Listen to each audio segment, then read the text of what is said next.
The show worked very well, and all of a sudden, your contract is up for renewal, and then somebody comes along and says, how about a show in Chicago? Why don't you do a show in Chicago? And you decided to leave, is that right? I decided to leave. My contract really wasn't up at the time, but I started feeling like, I think everybody knows, I've moved my whole life on instinct, you know? I feel like now it's time to let the show go. I feel like it's time to move on because I've grown as much as I can grow. When I've grown as much as I can grow in a space, that's my instinct to move. So I started to feel like I needed to move someplace else. New York felt too crowded, too hard to get around. It was the #1 market. Everybody wanted to come here. As a matter of fact, I had an agent at the time, and I said to the agent, I just want to be a substitute for Joan London.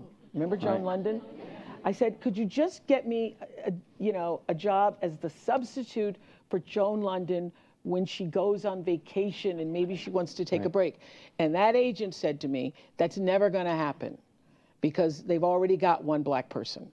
And I said, really? And he said, yes, Bryant Gumbel. I said, it's the wrong station. It's on he's on another station.